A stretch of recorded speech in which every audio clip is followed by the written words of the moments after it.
Thank you for joining this live speaker series session. This is, in case you haven't been part of the other series, the sessions we've had, this speaker series is being hosted by the Learning and Development team, and we're focusing on conversations that are specific to all remote communication strategies. So we had a speaker in January from Prezi, and we have some other speakers lined up for the rest of Q1 to talk about the uniqueness of working at an all remote company and the kind of like challenges that come with communication between people, whether we're on Zoom calls or whether we're talking in Slack, whatever mode we're using. So I'm really excited to have Maria here. I'm a huge Maria fan. I think she's awesome. If you've taken Crucial Conversations, you might recognize her because she's one of the master trainers in Crucial Conversations. And Maria today is here to talk to us about effective communication, specifically around text-based communication and tone, and like the kind of tone that we assign to text-based communication when we read it, or the tone that might be implied to our own text-based communication, which I think is a really unique challenge at GitLab. It's something I think about a lot, and so I'm excited to hear about Maria's experience. In case you've never been to a live speaker series before, the structure that we follow is for the first 20-25 minutes or so, Maria and I will have sort of like an interview fireside chat kind of discussion. And I will ask Maria the 3 questions that are in the agenda. And then once we get through those questions, we'll spend the rest of the call with a Q&A. And so if you have questions for Maria that you want to ask based on the discussion we're having or about another thing that comes to your mind during the conversation, you can add those to the agenda while we're meeting. And then we'll go through as many of those as we can before the end of the call. I think I've hit all of the points I wanted to make before we get started. So before I ask the first question, I'm going to pass it over to Maria so she can introduce herself to all of you. All right, thank you, Samantha. Hello, everyone. Nice to be here meeting with you in this wonderful Zoom room. Samantha and I were talking earlier about just like our world and how now this is how we meet everybody. So it's Brady Bunch, like blown up full screen. So glad to be here. Again, as introduced, I'm Maria Moss. I am a speaker, trainer, coach, have worked in the leadership and people development space for about, I guess, almost 20 years now, working in training, development, coaching, mentoring, and all those kinds of things. And I also work as one of the master trainers with Crucial Learning. So one of the programs that Samantha mentioned, Crucial Conversations for Mastering Dialogue, and a lot of other content there. Plus, I am a lifelong talker. So I saw a post on social media the other day and it was like, what are all the kids who were told they talk too much in school doing now? And I like laugh because that is me. So working in that space, but I've worked aerospace background. I've worked in some tech companies. I also have done a lot of work with criminal justice and then kind of whipped up in my whole life of everything. Went to school for an international MBA not too long ago, so I got a chance to spend some time learning about business communication on that global scale, plus working different places, Europe, Middle East, and Asia before stepping out on my own and starting to work as a consultant. So that is my background. I'm in Savannah, Georgia. So it is hot here, like it always is. I miss winter. I was born in Frankfurt, grew up in Mannheim, Germany, and then we moved to hot. So it has been hot perpetually the last 20 plus years of my life. So glad to be here with you all today. Cool, thanks, Maria. I'm really excited to have you and excited for this conversation. So I'll go to this first question. The first question is, what are the physical and mental responses that our bodies might go through as we process text-based messages? And if you want to talk to about how is it similar or different from in-person and Zoom conversations? Awesome, good question. I love it, Samantha. When I saw that question, I was like, oh, this is a good one. So I think some of the responses we go through are similar. So just kind of starting there. A lot of what we go through when we read text-based communication is similar to what we experience in person, in that like we're taking in some data, and when it's text-based, it's more just the words, the data on the page. And we are at that point like assigning some intention to it, some meaning to it, which then impacts how we respond, how we show up. So I think like that process of taking it in, assigning some meaning and intention to it is similar, and then choosing our response based on what we interpret that to mean. I think one of the big differences is when we are having Zoom communication or face-to-face communication, in addition to taking in that data, of what is being said, we also have the opportunity to pull in a lot of different cues, those facial expressions, the tone, the pitch, inflection, and all that starts to shape what the message means to us a little bit more, and impact how we respond. Whereas in just like text-based communication, we are missing a lot of that. So it generally just becomes, we take the words on the screen or on the text message or on the page, and that is all we have to go off of. I feel like it sometimes limits, our ability to really understand that true message when all we have are the words, and it makes it so much easier for misinterpretation when all we have are just the words on the page. And so I think it's just kind of interesting to see where there are similarities. Sometimes it's that big gap between what we're able to interpret it to mean when we don't have all of the other things that impact our message. I want to say a statistic I heard a couple years back was, in communication, only 7% of our message is the actual words. And so that leaves 93% to other stuff. And when we only have that text-based communication, like we have like a big gap of what we can understand that stuff to mean because we don't have the rest of the pieces. Yeah, I'm glad that you brought that up, because I think that like something that we try to operate with at GitLab is adding as much context as we can to our text-based conversations so that we can like essentially try to close that gap and be upfront with and transparent about as much information as we can to help people formulate their response. And then I also wanted to say too, this is just coming up for me and I'm wondering like if you agree or what you think about it, but I also find like, for me, I work for GitLab, I work at home, and I'm the only one around all day. And so in my responses, like I don't have other people to like bounce off my kind of reaction with. Whereas like maybe if I was in an office, then I would. And I was curious if you could speak to that. If you, like, how do you think that relates? Yeah, so I feel like it is so helpful when you can turn to somebody and say, hey, can you read this?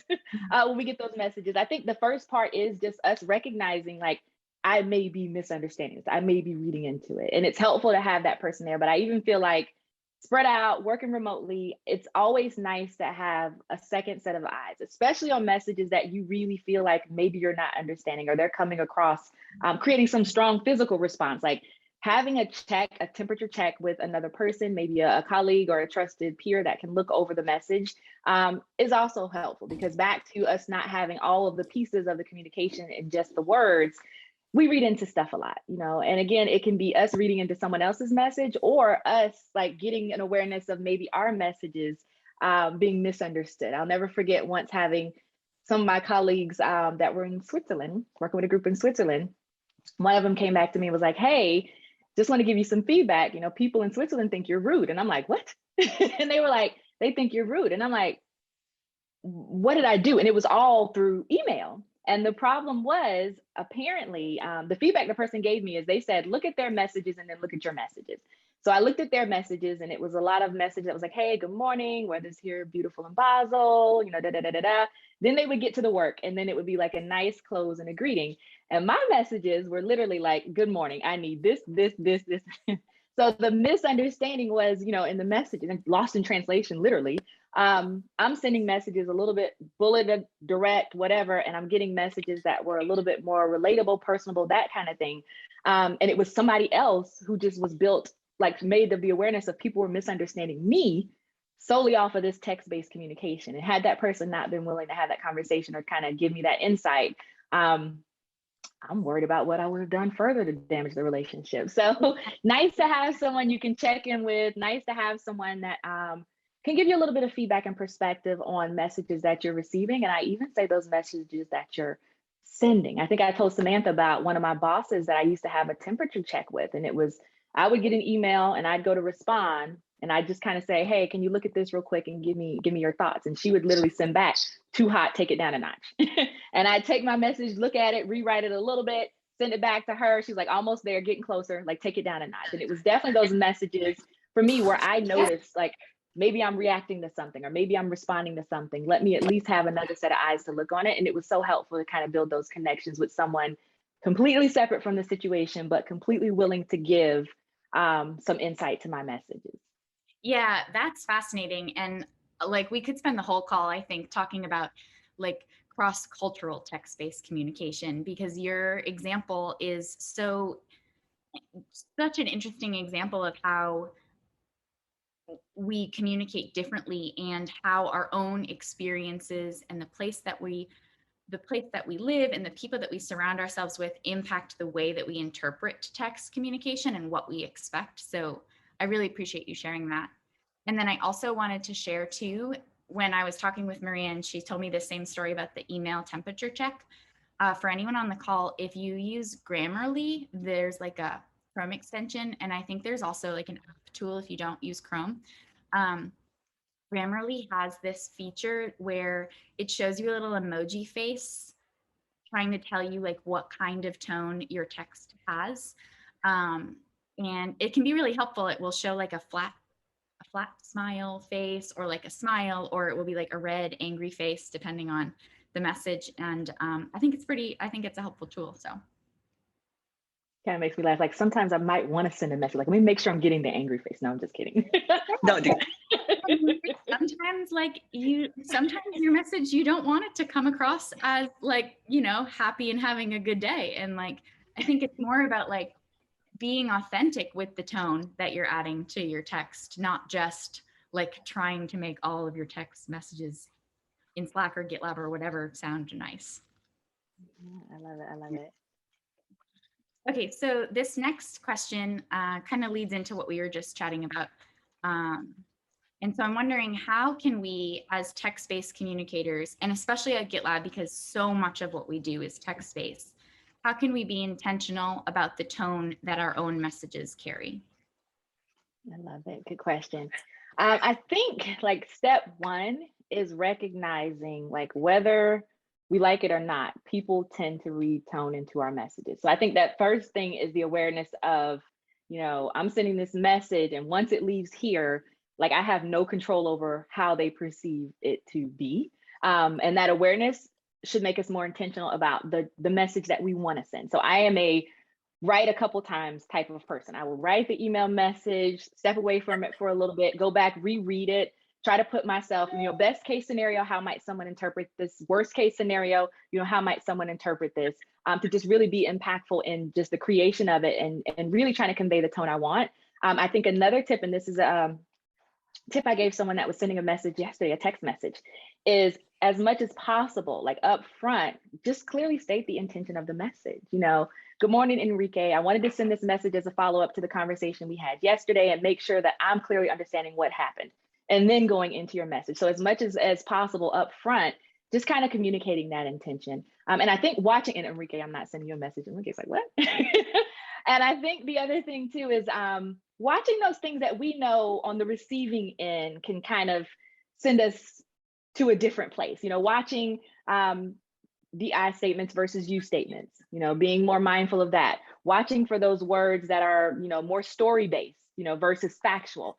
You're not being a team player versus, yesterday I asked if everyone could stay on the meeting for 15 additional minutes. I saw that you logged off. Additionally, we came in for a quick meeting this morning and I didn't see you join us, right? So being more factual in your descriptions of those things that happen so that people can start to see from your lens. And I think also being okay with clarifying misunderstandings of intention and not taking it personally, because I feel like for me, the example I gave you with my colleagues in Switzerland, I could have easily gotten all frazzled because they thought I was rude, and it was like, well, let me step into their shoes, look at this message and kind of see from their lens, what it may sound like if you're sending me a message like this and I'm sending a message that's a little bit different. So I think that's important too, to be willing to adapt and recognize people may have a different understanding of our message, and that's okay. Like that's okay. So I think those are three kind of tips that I would definitely use.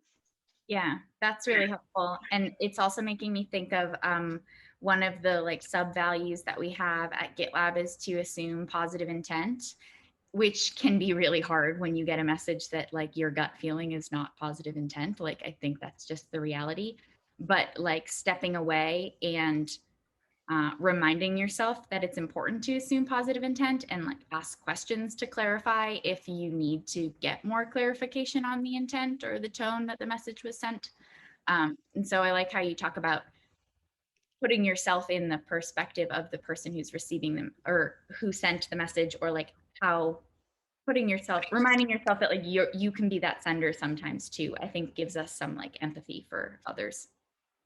Absolutely. And I always say, like, again, when I read a message and I start to feel like myself maybe triggered from some words on a page, I always kind of slow down and say, if it was me, why would I have done it? Because it's easy to say, oh, they're like being mean and nasty. And then it's like, for me to send an email like this, I would have had to have been really stressed. Or for me to send an email like this, like I might have had someone else breathing down my neck. So I always try to at least look at that lens before I respond. Definitely trying to see it from their shoes. And then another thing that I try to do is, if an email to me kind of goes back and forth 3 times and it just doesn't feel like, or text or whatever, it goes back and forth 3 times and it just does not feel like we're understanding each other, I am a 3 times, now I'm calling you. So like, and it's like a call to just kind of get a better grasp of where we're going. Because if I send an email to David and David replies and I'm like reading it and I'm like emailing back, and it's like, no, there's something is getting lost in this writing. So just the act of picking up the phone and maybe giving David a call. I can hear his voice, and your tone becomes your body language over the phone. So I can hear, phrases, pauses, all those types of things that may mean, something different than what I was interpreting on the page. I'll never forget, I had an engineer who he coded all day long. He would code and people would send him messages and he would jump over and answer the messages we had an IM system, real quick, answer the messages and code, and he'd send emails. And the story went around about him, that people just didn't like him and they thought he was a mean person. And I'm like, why? And they said, because he yells at everybody. And I'm like, but have you talked to him? And they're like, no, he just yells at everybody. And I'm like, but how is he yelling at you? And they said all of his messages are in all caps. And I'm like, do you realize what system he's in all day? He literally is working and coding in all caps. So if you send me a quick message and I want to answer you right quick, I'm not necessarily in his shoes thinking, oh, let me, lowercase, da. And so people were completely misunderstanding and misinterpreting. And it's like, why would he be yelling at you if you said, what do you want for lunch? And he's saying, a Subway sandwich. Like, why is he yelling at you about that? Like, kind of put yourself in that person's shoes, and just look at things from their lens on that end. So another tip. Yeah, that's such a good reminder, just like for life and for everything. That came up in our. Ooh, I hear. I'm laughing at PJ's comment. Please get me Chipotle. And the please, I'm screaming at you too. Yeah, I really like that in it. And it also it even came up in our crucial conversations training that we had earlier today. Someone brought up like how hearing the story about like the caps makes me think of like, they brought up how emojis can be taken differently. And so like one person responding to a message with an emoji might mean like, I'm following up on that. And another person might think like, oh, like, I either don't know what they're trying to tell me with that emoji. And so I think that like the caps is really similar in that story, right? He wasn't trying to yell, but yeah, we have an all caps channel where like that is everybody yelling. So nice. I that. I'm going to move on to this last question, and then I'll just remind people, if you have a question that you want to ask Maria after this, we'll go to the Q&A so you can add it to the bottom of the agenda. And so this last question is, what strategies might help us recognize when we misassign tone to text-based communication, and how can we clarify or redefine the actual tone intended by the speaker? I love it. I think one of the strategies that helps us to understand when we may be misassigning some tone, I think one of the first strategies to me is always like looking at the communication as a whole. So maybe not this specific message, but maybe looking at messages that came before it or something that came before it to make sure that like it's aligned. And if you have read this last message and maybe you're feeling like things have taken a complete left turn from where the conversation was, like, let me go back and just kind of check in and see where we might have grown to this point, because sometimes that misunderstanding of tone isn't even them. It could be us. We've been having a great day, and then all of a sudden, somebody drops off a package. We can't get the dog to shut up. Our neighbor drives over our grass, and then we go read the next email, and then in our mind, oh my gosh, now they're trying to make a big deal out of something, and it's not even them.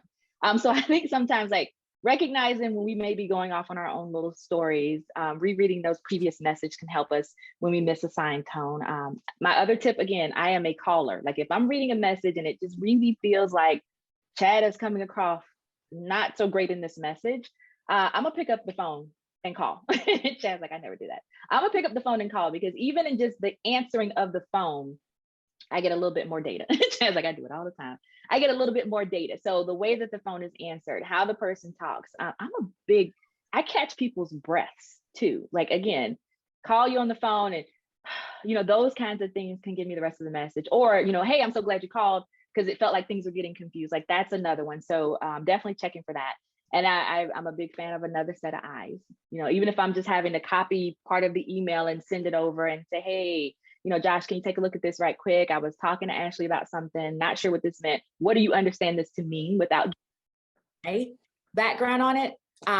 Tends to be helpful too, to help us when we're starting to catch and recognize we're misassigning tone, getting that other perspective. And I think in re-clarifying the original tone, or getting back to that, putting ourselves in that person's shoes, if it was me, why would I have sent a message like that? Understanding that, again, sometimes you may be reading it right. They may be frustrated, upset, yet understanding that, what, if I was in that situation, I'd probably be upset. This is the third time they've had to email and ask for this same thing. Doesn't, mean, respond in kind, but it may mean have a better understanding and then get to whatever they need or help them out. And I think too, asking the question is a big one. David, when I got the email earlier today, it felt a little bit like a push on that. Can you help me understand what may be going on that I don't understand that may have caused the email to come across like that? And being willing to listen and kind of hear people out, I think, is important in helping us clarify or redefine the tone, or get a better understanding of the tone that we interpreted that could actually be correct, and having that work a little bit better going forward. And I love Rebecca's comment too. Yeah, somebody that knows them, getting a little bit better understanding from that person that may know them of how communication is. Because back to the story I told you about Switzerland, I am a pretty direct communicator by nature. So again, Myers-Briggs, I am an ESTJ. I will tell y'all all my business. DISC, I'm a D, clear D, if you've ever done DISC. I am also a January Capricorn, and we are a whole nother element, and a middle child. So I'm working against a lot of issues here. And so for me, it's like, I am straight to the point. You're going to get bullets. You're going to get whatever. I don't even have time for the niceties. Like, let's get her done is my mindset. Yeah, Sherry. And when I got the feedback about being rude, it was like, okay, I know I wasn't trying to be rude, but if I look at their communication compared to my communication, I could definitely see the differences. And so one thing that I started doing was, like, I do what I call add my niceties in later. So literally what I will do when I am sending an email is I will, like, okay, I need to email Danita real quick. I'll just like, hey, Danita, this is what I need from you, this, and this. Can I have it by this time? Blah, blah, blah, blah, blah. Then I go back and like look at a message from Danita to me. And I'm like, okay, so she said good morning. Let me make sure I add that in. Like, good morning. Hope your weekend was great. And then I like tab. Oh, she asked about this. Let me and I'll answer that. Okay, before she closed, like she said, hope you have a great rest of your week. Let me add that in. And I'm emailing, and I literally go back and add niceties in after I've typed my email, based on how that person communicates with me.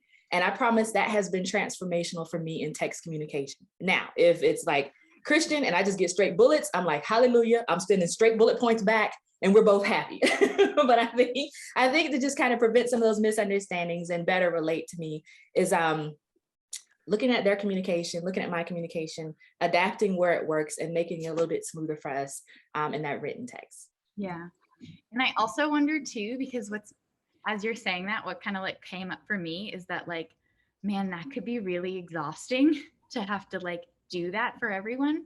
And so I also wonder too, like, if it's worth, if you notice with someone that their text-based, especially if it's someone you work with often, that their text-based communication is different than yours, then maybe having a conversation about it and just saying, I still care about your weekend, even if I don't ask you about it. So then like both of you don't, or one of you doesn't feel like you have to be like bending or pleasing or, trying to conform to the way that that person works, still being able to like be your own authentic self in your text-based communication without conflict. Here's what I've seen happen, because I love that, because if I don't ask about your weekend, I do not care, y'all. I'm just kidding.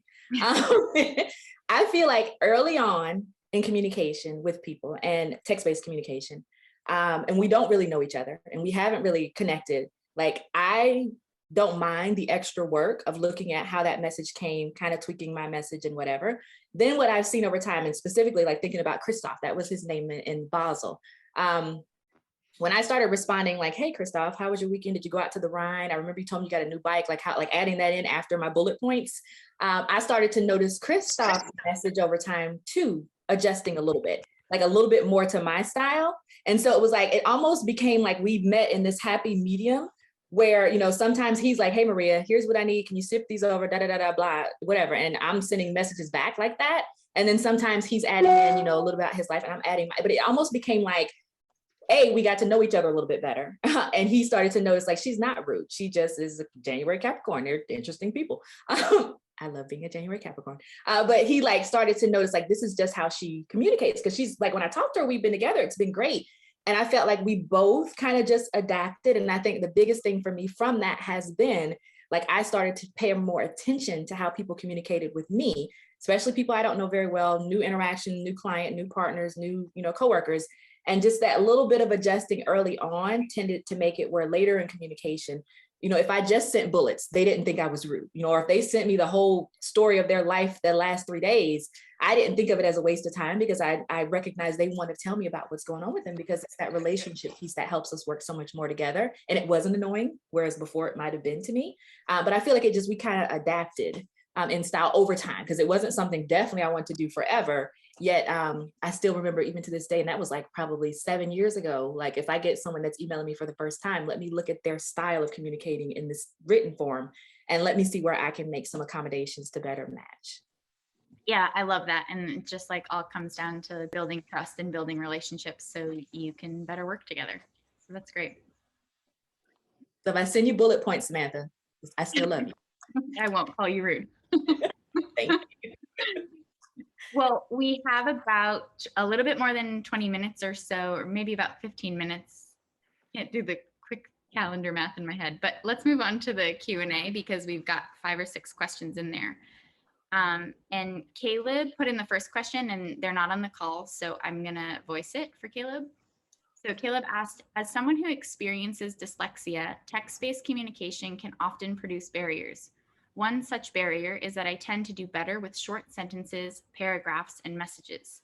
However, I fear that when I send messages in this way, I come off as rude in my brevity. How can I work on this? I love that question. I think that is a huge one too, because one of the things we have to recognize is we are all different in so many different ways.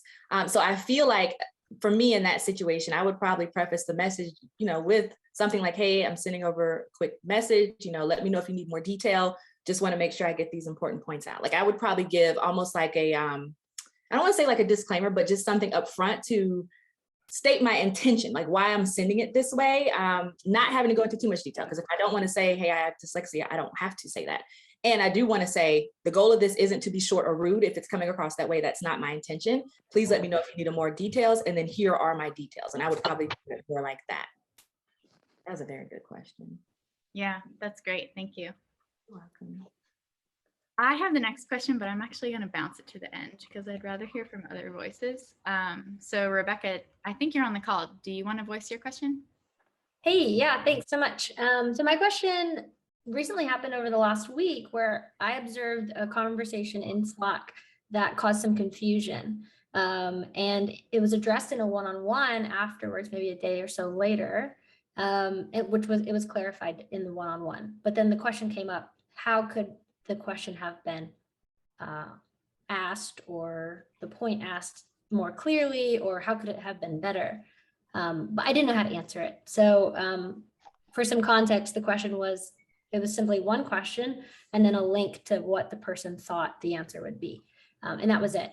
And so it was missing a ton of context, like in retrospect, which probably is why it caused a lot of confusion. But it also used an I statement. So I'm curious, what would make this better? Love it. Thank you, Rebecca. Good question. And just to make sure I understand it. So there was a question asked in Slack, and then they were like, this is what I think the answer is, but it turned into a whole discussion that was somewhere other than where it should have been. And then it was later answered in kind of an in-person communication or a one-on-one communication.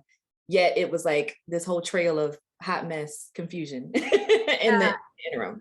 Almost like it was almost a bit unnecessary, to be honest. And so I de-escalated it and was able to get on the same page. So nice. I think one of the things to do in those situations is the person who initially kind of opened the conversation, I probably would have reached out to them privately and just said, hey, you know, I saw, and just give them what I saw. I saw you ask this. I saw this link posted. What was happening? Like, to just get a better understanding from them. Because I think sometimes I always tell people, when you give people an audience, they'll give you a show. And what I mean by that is when there is like more than one set of eyes or ears in a conversation, things actually grow to levels that maybe they don't when it's just one-on-one. So I think like early on, maybe kind of pulling that person to the side virtually and just saying, hey, from a curiosity perspective, I saw that you said this, and then this was immediately posted, and it looks like some conversation has happened. Give me the intention behind this initial thing, and letting them have a chance to kind of share and articulate that. And even in that instance, maybe jumping in to just kind of say, hey, I know we're going a couple different places with this topic. Let me see if I can give some clarity to the intention behind it so that we can focus this. And I think I would probably jump in almost and kind of coach the group back to that. I'm like literally thinking of social media and times that people have gone down the rabbit hole and being able to just kind of refocus to that true intention while maintaining some boundaries and making sure that person still felt respected. Because sometimes it's hard, especially if you are the catalyst for misunderstanding, to publicly own that for some people.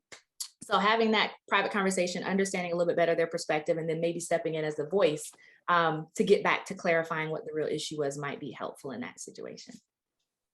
Good question, Rebecca. thank you. You're welcome. One of my favorite sayings, if you give people an audience, they will give you a show. And what I mean by that is how people may act privately in a conversation may look a lot different than what they would do in front of a large audience of people. And so I'm always a fan too of sometimes taking those into a one-on-one conversation, which I think is where you said it got fixed, Rebecca, but pulling it to that one-on-one conversation to really get a better understanding and give them some safety in recognizing when things didn't go well. Thanks, Maria. Josh has the next one. Josh, are you on here and want to voice it? Yeah, right. Awesome. Thanks so much for doing this. This is really great, by the way. I'm really enjoying this conversation. I'm curious, we use a lot of emojis here at GitLab, and I'm curious your perspective. What about the use of them? Some people might perceive them differently than others. I think I was reading an article where like Gen Z has a different perspective of certain emojis than millennials, and it's just, there's a lot of dynamics there. So I'm just curious on the use and your thoughts. I'm laughing because I remember distinctly someone sending me the emoji that's like a smiling face with a tear. I did not know what to do with that. Like, are we sad? Are we where are we? So that's why I'm like laughing, because that came to mind on an email. And I'm like, I don't know what's happening here. I'm a big fan of, with emojis, it kind of depends. I think the relationship piece to me plays in bigger in the emoji thing, in that if I have a relationship with a person and I send emojis, they're probably more likely to understand what I mean via the emoji or what I'm saying. Whereas, if it's someone new in a conversation, a new interaction, I'm sending emojis, it is easier to get lost in translation. And I am a big fan of, I try not to leave any of that stuff up to interpretation as much as possible. So I'm always of err on the side of less emojis, if you can, and be really aware of who you're sending those emojis to. And then also kind of think about the misunderstanding of an emoji. If you want to send it, and this is what I mean, but what else could it mean? And kind of even thinking through that before I send those emojis out. Yeah, I still have that crying, smiling. I don't know what that was. So. Yeah. What is it? Nobody knows. So thank you. You're welcome, Josh. I have to say, it's just it's hysterical how much in the last 2 hours conversation about emojis at GitLab has come up. And I'm not sure if I've ever had a conversation about this before, but it's just been it's come up in every conversation I've had today, I think. So I'm glad that we're talking about it. And I feel like I use them more in text and more personal communication. I might, with a friend or a really close colleague, we might talk in all emoji. Yeah, when I'm thinking about communication that may go to more than one person or emails or things like that, I still may use them here and there, but I'm really mindful of what emoji I'm using. I'm gonna stick with the basics, what I'm trying to communicate with this emoji. What is it adding? And to me, sometimes too, if it's not adding value, if I'm telling you, thank you so much, I really appreciate this, I don't have to put a smiley face emoji because I've just told you in words, what I actually mean. So I also think about too, is this adding any value or not when I'm communicating with those, because Yeah. they are here to stay apparently. Great. Thanks for answering that one. Yes, Dallas, that one. Dallas chatted was like, this one, that is the one. I have no idea what that means. I was thinking of, there's like one that has like a small smile and a tear, and that's the one I was thinking you were talking about, but I guess there's a lot. Lindy, do you want to ask your next question about exclamation points? Yeah, I had a very similar question to Josh, but my second layer was around exclamation points. I had a colleague tell me that if a message didn't include an exclamation point, she felt as though the sender was mad at them. But then again, in some cases, they don't always feel appropriate. And so I was just curious your stance on exclamation points, or does it just kind of tie back to, I hope you had a great weekend, period. I hope you're doing well, period, instead of kind of peppering your message with an exclamation point? Love that question. Some of this research I've read on exclamation points is not even exclamation points, punctuation in general is like, it tends to communicate something different when we use too many. So like, to me, like, I hope you had a great weekend. One exclamation point is like, okay, I hope you had a great weekend, excited. But when we get to like, I think the number was like 3 is where people start to misinterpret those. And even with question marks, if I send you a question mark, hey, Lindy, I needed this by this morning, I don't have it. Can you help me understand what's going on? You know, with a question mark versus 3 question marks. I've heard that like it more than one punctuation can shift your message. So I always try to keep that in mind. If I want to send like 1 exclamation point after, I'm so happy you had a great weekend, I'm like sending the 1. Or if I'm really trying to say like, this is super exciting, I may send more than 1, but my max on any of them is 3, because after 3, it usually goes downhill. Question marks, I'm usually trying to send 1, because again, I always think about like on the receiving end, if I have an email and it has like 3 question marks at the end, it to me is like somebody's doing like this, whether they mean to or not. Like that's how I interpret it. So I always just say, let me just use the 1 question mark and just kind of let it be a question, and that's it. So I've always heard like too many, and 3 was kind of the number. More than 3 of a certain punctuation can change the message. Thank you. You're welcome. Good question. Elsie, you have the next one. You want to voice it? Yeah, hi. Chad, I'm laughing at your message. I'm sorry. Go ahead. Yeah, I just wanted to say, so everything that we do at GitLab is in our handbook. And when new people join and they don't know an answer to something, they'll ask the question. And often we handbook them and just send them a link to the handbook. And in the handbook, I think it says at the moment, my change hasn't been merged yet. It just says, if the answer is in the handbook, just send them the link. But that really, you know, if people have just joined GitLab, they're like, oh, wow, all they did is all they've done is sent me a link. And it's either rude or they think I'm stupid, and all these thoughts go through people's heads. So yeah, I've asked to sort of make a slight edit to that, to say, you know, if a team member is new, just add a little bit of context, you know, just to soften the blow a bit of being handbooked. I mean, I could take it now after 5 years, but I think it just take a little bit of getting used to. So yeah, adding context is really important. I love that. Yeah, and I'm like thinking like, if you were just to handbook me, that it would probably feel like I'm getting smacked with the handbook, or like you're stupid. And I love your comment, like putting a little context. Hey, you know, great question. And one of the things that might be helpful is starting to find, you know, answers in the handbook. I want to send it to you so you have it, and that way it'll make it easier to find questions like these going forward. You know, here's the link, and then, you know, let them do. Yeah, because I feel like that context is huge. Because if I say, hey, where do I find, you know, information on logging into such and such, and you just slap me with a handbook, some of us might be like, great, now I got everything I need. And some of us may be like, oh, she just slapped me with a handbook. Yeah. So it's interesting. We had a conversation about it in another call. I don't know if you led that one, Samantha. It was a woman's call that we had. But anyway, I'm digressing. Yeah, no, I'd love to see the MR, because I think that sounds like a really great addition, because I agree. Like you said, you know, if you've worked at GitLab, and I mean, this isn't even to generalize everybody, because I think even if you have worked at GitLab for a while and you get just like a handbook link response, you might kind of be like, it might take you off guard depending on the kind of day you're having, but especially if you're new and you're coming from a place that didn't work the way that GitLab does, and you just get a link, you're like, oof, just a link? Like, come on, say something at least, you know? Exactly. I actually made a link. I made an emoji in Slack, which is a book on someone's head, and it's actually called Handbooked. And I normally add it as a joke when people do it to me, you know. Yeah.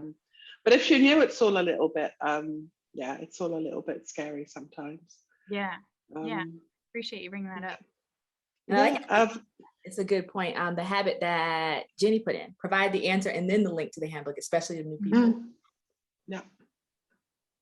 Yeah, because I guess like in that case, the point of sharing a handbook is that you want to say, here's the answer, and kind of pose a reminder as like, you can check the handbook for this. And you can say that in the message without just intending it by sharing the link. You know, you can say, here's the answer, here's the link. You can find this in the handbook next time you have this question. Yeah, exactly. What's the saying? If you teach a man to fish versus giving him the fish and then handbook him and then put 3 exclamation points. I'm just kidding. I love it. It's indeed I think we've got time for one more question, and Veronica has one more in the doc. So I'm going to see if she's here to voice it. Yes, I am. I would prefer for your question to be answered though, because I think it's so much more interesting than mine. Oh, are you sure? I'm moving it down so that we... Especially because I'm joining from EMEA, non-native English speaker. Also, I've worked with Switzerland as well, which I thought was really funny that you mentioned that as well, Maria. And yeah, I would love for your question to be answered, Samantha. Okay, I'll ask it then. Thanks, I appreciate that, Veronica. So Maria, the question I put in there, I think that improving text-based communication increases inclusivity of team members who aren't native English speakers. And I'd love if you could speak to that connection between like all of these kind of things we've talked about tone, text-based communication, and then how is that experience impacted if English isn't your first language and that's the language that we communicate in for business at GitLab. I love it. I love it. Good question. I think for native English speakers, like it is really important to be aware of how, I'm trying to think of like how to say this, like how even what we would consider standard English is very slang based.